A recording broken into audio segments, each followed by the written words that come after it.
Hello everybody, and welcome to this microeconomic video on how governments correct markets. So, firstly, in the top left, how do governments correct markets when they fail by labour immobility? So, firstly, if we have geographical labour immobility, then governments will offer schemes to industries where they can relocate easily. And if they relocate to the area where all the workers are, but the workers can't move from, then therefore the problem has been solved because those workers can then get jobs in that business.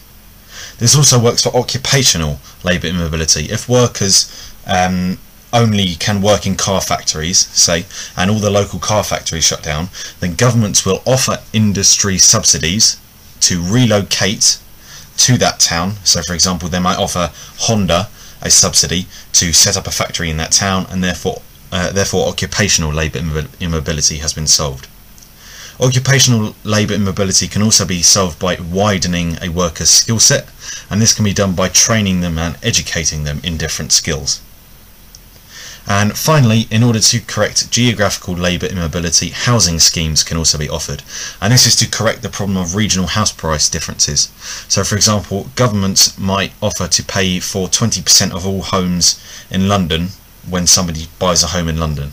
So this means that somebody moving from outside of London can afford to move to somewhere inside of London when they move to take a job. So therefore geographical labour immobility has been solved. Next, we have the under-provision of public goods. So when public goods are under-provided, then there is a net welfare loss, so the market fails. So what the government does to prevent problems such as the free rider problem and the valuation problem from occurring, and therefore the under-provision of public goods, the government will provide these public goods itself. And this way, this also prevents the free rider problem, because it means that everybody is paying for them because everybody is paying taxes, and the government uses those taxes to provide the public good. So therefore the free rider problem cannot occur because everybody has contributed to the good. And finally, we have unstable commodity markets. So as we already spoke about in the unstable commodity market video, buffer stock schemes are used to stabilise the price of commodity markets and therefore prevent it failing.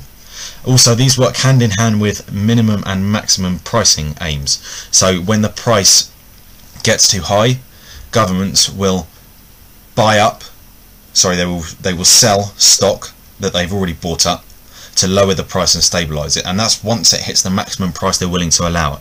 And the opposite will also occur when it hits its minimum price they're willing to allow it. They will buy up stock to raise the price.